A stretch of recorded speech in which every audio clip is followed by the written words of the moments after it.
Right, keep talking to us tonight on Monday Special KE on Twitter. You can also text us. The number is 22422. As we told you, President Uhuru Kenyatta is the most preferred candidate for the presidency if the elections are to be held today. According to the latest popularity polls by research firm Infotrack released on Saturday, Kenyatta leads with 47%, followed by Raila Odinga at about 27%. Kalonzo Musyoka is at distant third with 3%, with Musalia Mudavadi also at 3%. 0.5% of those polled say they will vote for UDM presidential hopeful Philip Morgor. 0.4% for Moses Wetangula. Mohamed Abdubalida and Dr. Ekuru Okot are at 0.1%, and 1.2% say they will not vote. Interestingly, 19% of those polled were still undecided. On the last Ipsos poll on preferred presidential vote was done in January this year. The question posed to the respondents then was, if the presidential elections are held today, whom would you vote for if that person were a candidate? And the results were as follows. President Uhuru Kenyatta led with 47%.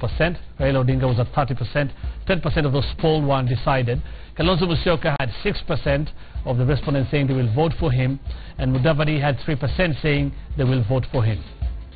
Well, these are how the trends were for the last 4 years. This is according to Ipsos. November 2014, Uhuru Kenyatta was leading with 48%. Raila Odinga had 25%.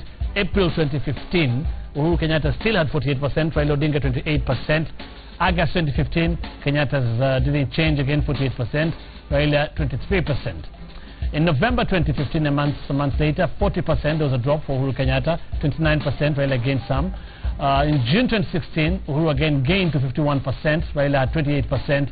January 2017, as we just told you, 47% for Kenyatta and 30% for Raila Odinga. Well, the trends of the last 4 years, according to Infotrack, are as follows.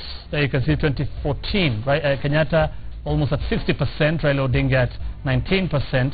In 2015, Kenyatta had a drop to about 34%. Raila rose to 28 or 29%. In 2016, Kenyatta 49%, Raila Odinga 26%. 2017, the figures that were released on Saturday, 46 or 47% for President Kenyatta, 25 or 26% for Raila Odinga. Kalonzo, there you can see 3%, Mudavadi 3.1%, 0.4%, Musalia Mudavadi. Right, 0.7%, sorry, Moses Wetangula. Our guest tonight is research analyst at Ipsos, Tom Wolfe, CEO, Infotrack, Angela Mbido, and political commentator from the University of Nairobi. We have Dr. Richard Bosire. Thank you so much all for making time for us tonight. I'll start with you, Dr. Bosire. Does this mean, first, what do you make of those figures? What do you make of the figures generally? I could say that the figures are not really predictive of any trends as people will vote. But perhaps these figures also do not change what one can observe. The ratings are more or less the same, but I think it gives an indication of the challenges that each of the candidates has and how much ground they need to cover in the campaigns to come. Right. But at least it provides some rough framework from which maybe people should see how Kenyans perceive these candidates. All through, we have been seeing President Kenyatta's figures high, apart from a few months or years, and we saw it dropping. But still, again, up to now, he's still higher than Raila Odinga or the opposition. Of course, the opposition has not yet said who their candidate will be. But does this mean Jubilee has a head start from where you sit? I mean, if you analyze these figures, still you. One could say that because that is what the people are saying.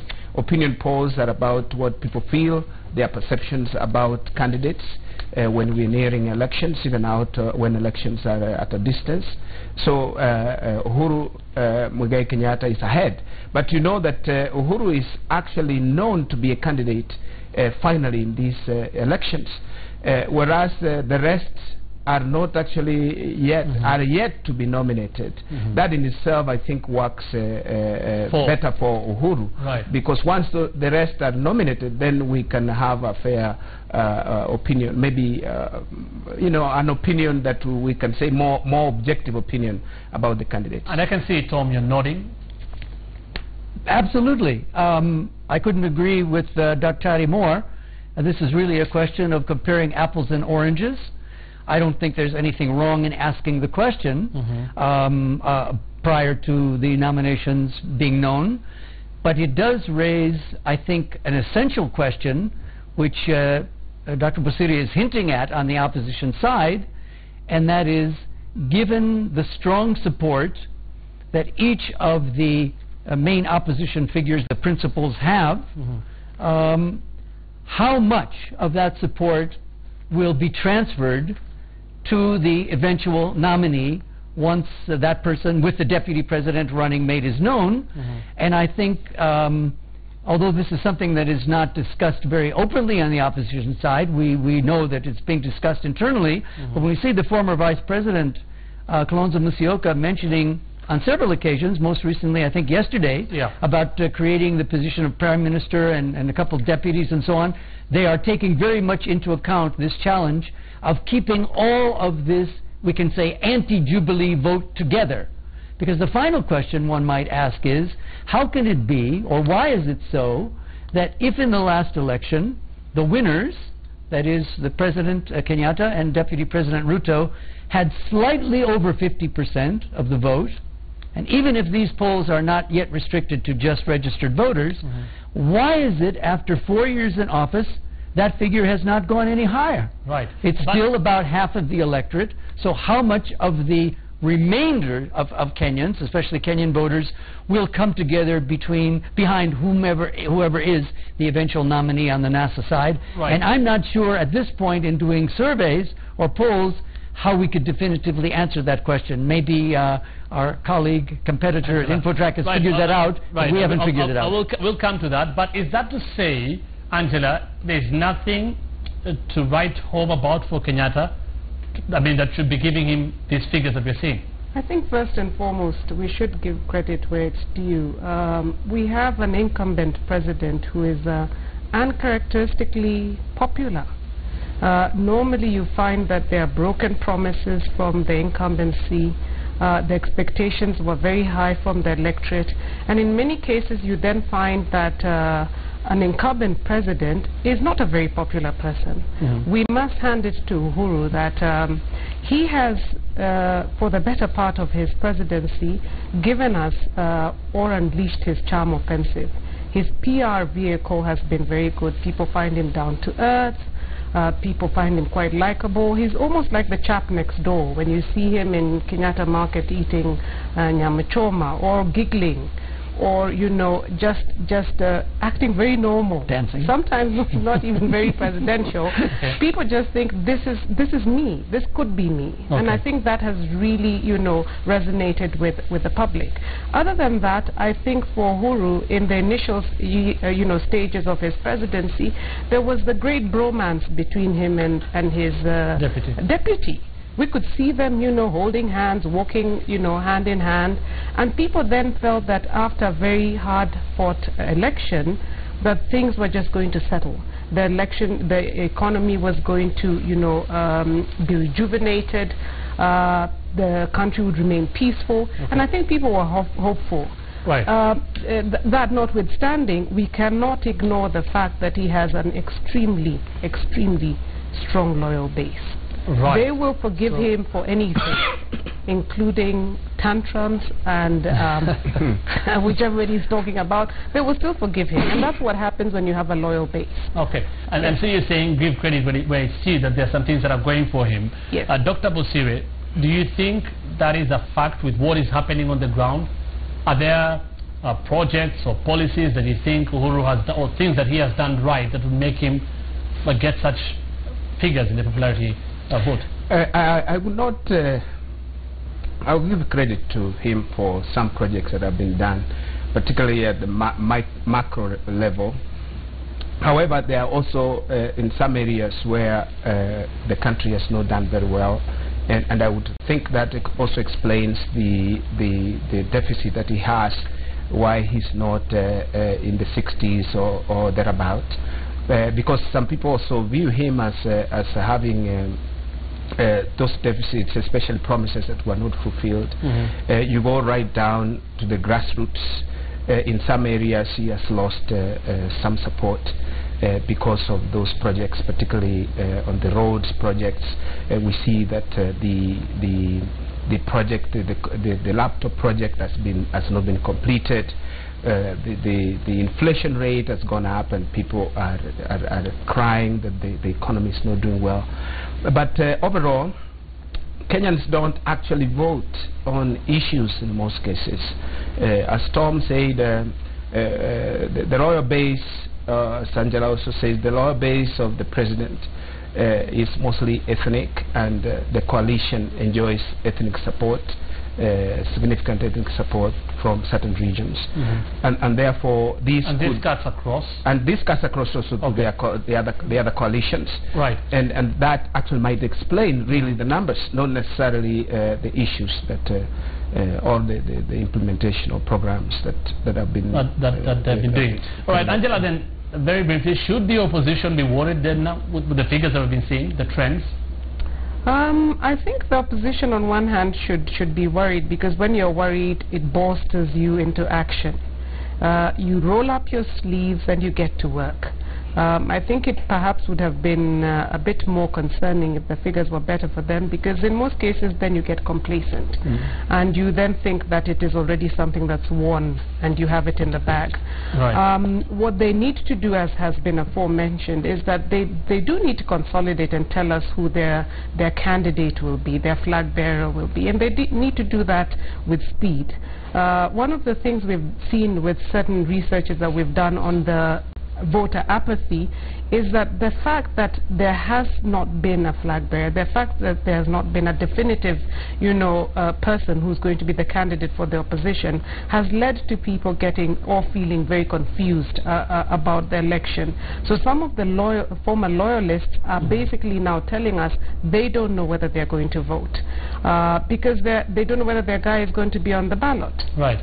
So what happens? What do you think will change once they name a candidate? A couple of things will change once they name a candidate. First of all, it will consolidate the loyalists. Whether those loyalists come from their tribal, base or not, it will certainly crystallize issues with, their loyal base. The other flip side of it is there are those who are loyalists of other candidates, of other, prospective candidates. And the question is how they will be able to amalgamate all these different groups of people and ensure that they are rallying towards one cause.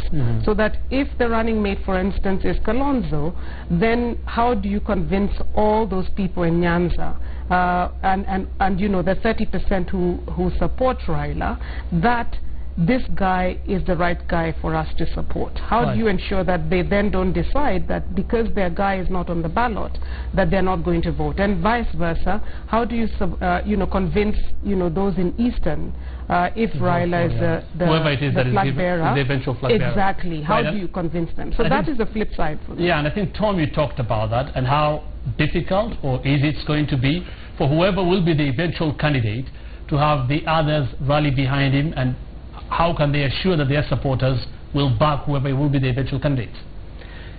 Yes, and I think so much will depend on the sort of choreography. That is, first of all, how will this announcement be made? Will it be a press release, or just calling journalists like you and Janet to a press conference at Sereno or somewhere? Or will it be with a lot of fanfare at Uhuru Park? And as Angela is suggesting, how much energy will the disappointed ones be prepared to convince, to have at their disposal and convince their followers to move? And we know in a system like the Kenyan political system, where the bonds between or against different politicians and groupings, as Dr. was saying, are really not ideological or party-based because of the nature of Kenyan society.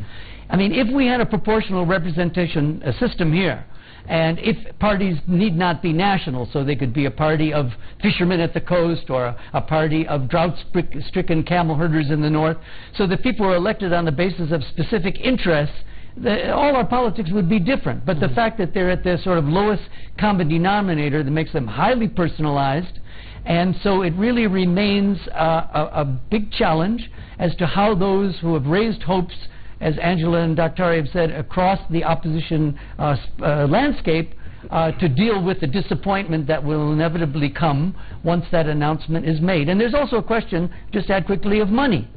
We know that the amount of finances, of financial supporters with bursting bank accounts or checkbooks are different between these candidates on the opposition side.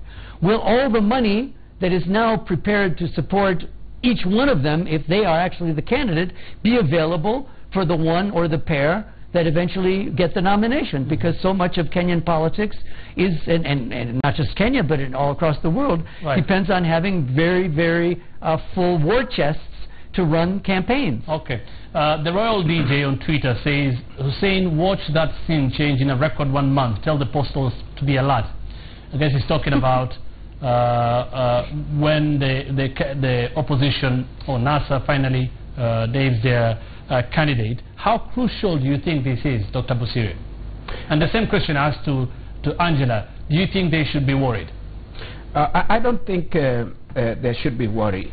I think for me it should be information that they can use and see what people think, what the electorate think about them, so that they can solidify their basis.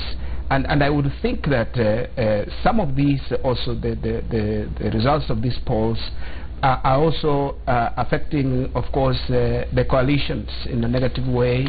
We have seen some of the coalition within NASA, the coalition members, talking really negatively about the polling. Polling, if it is done scientifically, one should believe that what they're saying is right, and therefore, in coalition building, I would like to say there is need for them not to worry about the popularity among themselves. They should be taking up this and saying how much cumulatively do they have, what impact have they had in the Kenyan voters cumulatively, and that will give them a measure of how strong their coalition is and how they should stick together to be able to marshal the votes for NASA coalition, and the other way around on the other side. Yesterday we saw Kalonzo did take very well the latest polls by Angela. I can see you smiling there, by InfoTrack, saying you're not being fair to him. He was actually not happy and actually questioned why even Mudavadi was ahead of him. I'll look at those figures shortly. But what does that tell you, Dr. Busiri? I've already mentioned that tells me that it's normal. Kenyan politicians, I think they have this mentality: you must win, you must be on the top. They don't want also to get the truth. In some cases, particularly when we are really far away, not really far away, but we are away from the election. And the nomination actually is by the door of the NASA. Therefore, he has reason to be concerned. But I think the best politicians should do is to find out how the polling was done, how the sampling was done, the science behind it. And if it's properly done, then they should take that as really their homework, so that they can work harder to get the figures rather than to blame the pollster. Now that you say that, do you think some of these things should be considered, or they should consider some of these findings by the pollsters? I'll look at them very briefly. They should. 68.3% of NASA supporters would recommend Odinga on the ticket. This is according to InfoTrack. Kalonzo Musyoka was supported by 13.1%, and Musalia Mudavadi at 12.3%. Moses Wetangula would enjoy a 2.2% support. So what do you think? Should this inform what they are doing? They should. And I think from their honest hearts, they should be able to interpret that to mean something. But that does not necessarily mean that Odinga has to get a nomination because he has higher figures. But they should use that, as Angela said earlier, whose weight can be thrown behind who, so that the coalition is stronger and the support actually goes straight to that person, and the person gives a challenge to Uhuru Kenyatta, the incumbent. Right. Angela, I'm sure you heard what Kalonzo Musyoka yesterday said. How do you respond to that? Hussein, my response is has been the same since 2007. And it's very simple. It's an analogy. Just because you go to school and you sit in the classroom and these two have been teachers does not mean you pass the exam. you have to do your work. You have to study. You have to prepare for the exam properly. Then you will have your likelihood of passing. I think the sad element of entitlement that our politicians have must stop. That just because you say you want to be a candidate in a presidential elections, it is therefore a given that you will be popular. It is not. You have to work just like every other Kenyan to get our votes, to get our approval. Right. Tom, I'll bring you into this conversation shortly. Okay, let me ask Tom the same question. How would you respond to what Kalonzo said yesterday? Because he also talked about Ipsos. Yes. Whereas I agree completely with what my two colleagues have said, I'm also, in a way, very, very sympathetic to the grievances of the former vice president. Whether it helps him to express in the way he did is another issue.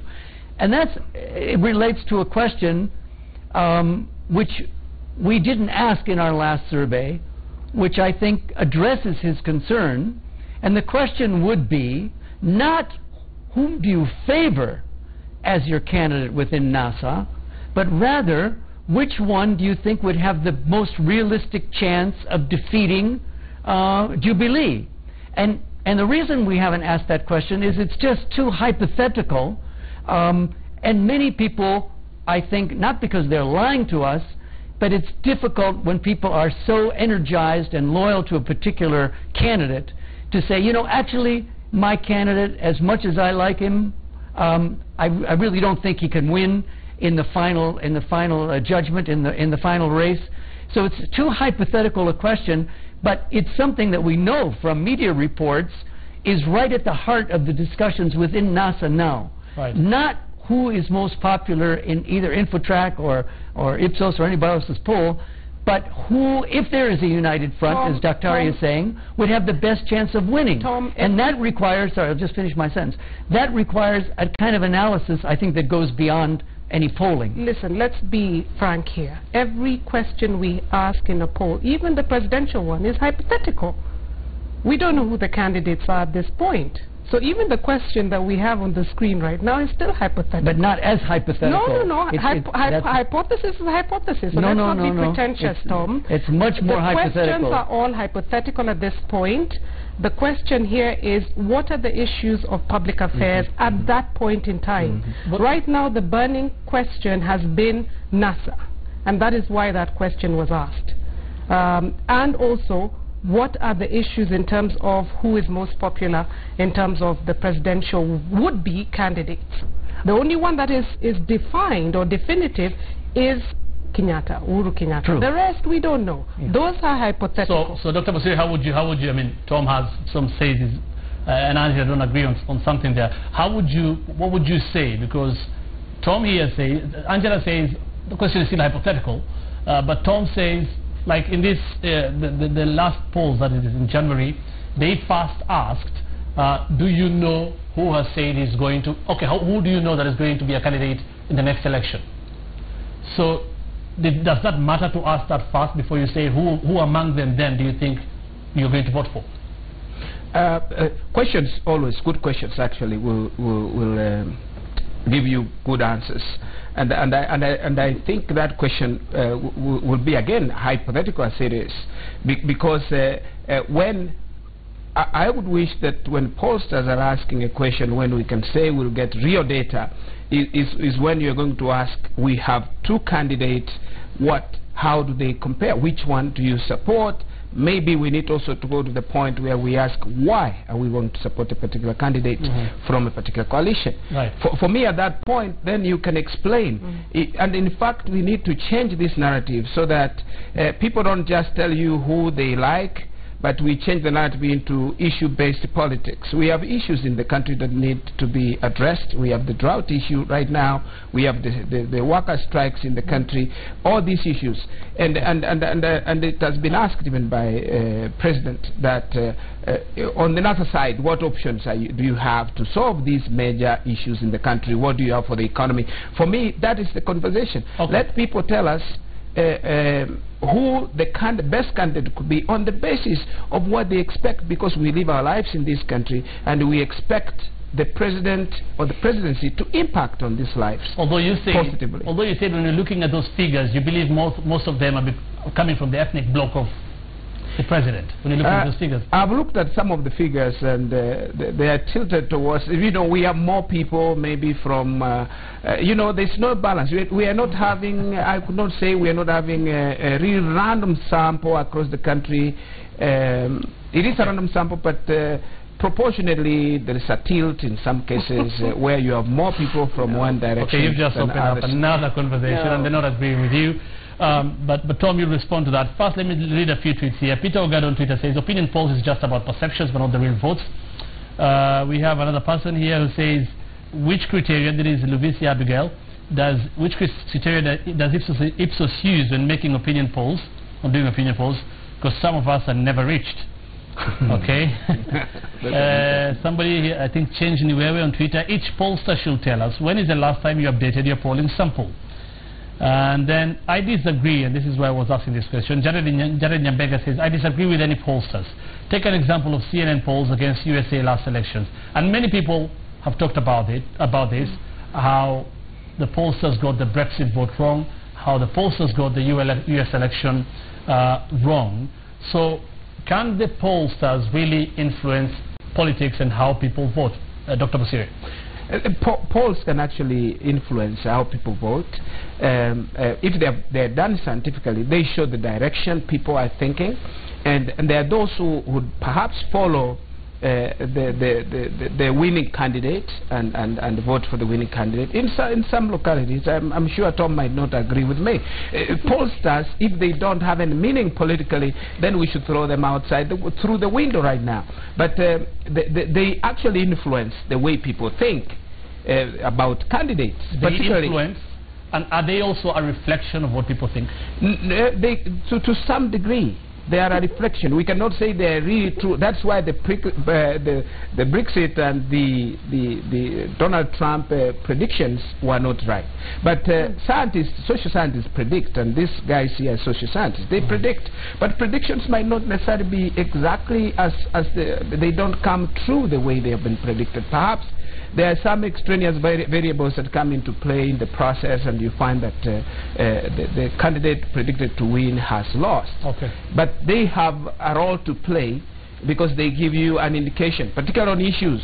Which issues, if we would ask questions on which issues do Kenyans want to be handled by a president or something like that, and which candidate can address these issues, they can help to predict. Okay, Tom. Well, we could have a very long discussion about this. I would just make a couple of quick points. First of all, the polls were really not wrong in the last U.S. election. In the last 48 hours, they all had Clinton winning with about 3% of the vote, with a margin of error of 1.5%, and she actually got 2.1% more votes nationally than Trump did. But it was the distribution of those votes by states with our electoral college system that produced an opposite result in terms of who is sitting in the White House now. I'd also like to just mention that even if, and Angela will correct me if I'm wrong, this survey they just did was a mobile phone Kati poll. Our poll in January was house to house. The results for all the main figures are almost identical. So either we're all doing something wrong, or we're basically following the scientific requirements of professional polling and getting it right. Now, that's a different issue from whether people are or are not affected by the results, whether we're closer to election or not, or whether they should be. For example, in the 2007 election, we had two candidates who were basically tied. All of us had Raila Odinga with a 1 or 2% lead at 44, 45%, and Kalonzo Musyoka was about 9 or 10% in all the polls, which is exactly what he got. If voters were actually swayed by polls, all of those, or most of those who were prepared to vote for Musyoka, would have said he has no chance of winning, so I might as well vote for my second choice and have a winner. But they didn't. I mean, he got basically what Infotrack and Stedman then and so on. So I don't see any scientific research. I mean, Dr. is at the university, and I would encourage him, maybe with his colleagues, to try and find out in what way and to what extent, it's difficult to measure, these polls could influence anything, except, as I said earlier, definitely in terms of campaign finance and within party nomination process. And this is also taking place, I can tell you, without naming names. There are candidates for governors who have hired various companies to do polls. The problem is, in most of these areas, they're in a one-party zone, and nobody can figure out how to do a poll predicting the results in party nominations because you have no idea who's going to show up. And just finally, none of us can predict voter turnout and differential voter turnout. You can look at past records and so on, but there's altogether a difference between the actual vote on voting day and a pollster, even when we start using the final registration results from IBC. Okay, Angela, finally. I think there was one person who asked why they haven't been polled, and I want to address that. And I will say to them that your probability of being included in an opinion poll is right now 1 in 20,000. The more 1 in 20,000. 1 in 20,000. That's the math. That's the math. And so the more polls are done, because the frequency, as you see, is pretty much every quarter or every half year, and there are only so many pollsters. The more pollsters we have, the more polls that are done, the more probability there is of you being asked. I know that politicians have been saying that we look at this poll, we haven't talked to 100,000 people. Just because we talk to 100,000 people, which is highly unlikely or feasible, does not mean that the science of the research becomes better. Because what you tend to look at in terms of sampling is what margins of error you're going to get. So when you do a sample size of 1,500, for instance, then your margin of error is under 3. It's really, precisely plus or minus 2.5. And I think that's where the confusion normally is. How can 1,000 people represent 19 million odd Kenyans? And the analogy again that I use is that when you go to the doctor and you're feeling ill and you don't know what's troubling you, then the doctor will say, let me take some tests. And what the doctor then does is they will draw out some blood from your body. They don't drain out all the blood in your body to determine that you have malaria. That is the science of sampling, that you only need to talk to a certain number of people to get a representative feel, and Daktari, it is actually random and representative of what Kenyans think and feel. Depending on who feels aggrieved by the polls or polls findings. I'm sure you're going to have a lot of controversy going ahead. Interesting times ahead. Good luck to you, Tom and Angela. I'm sure you'll have a very difficult time ahead for you. But thank you so much for coming. Tom Wolf, researcher at Ipsos. Angela Mbido is the CEO at Infotrack. University of Nairobi's Dr. Richard Busiri, who's a political commentator tonight. Thank you so much for making time for us. Keep talking to us. The hashtag is Monday Special K on Twitter. You can also text us. The number is 22422. We're back after this.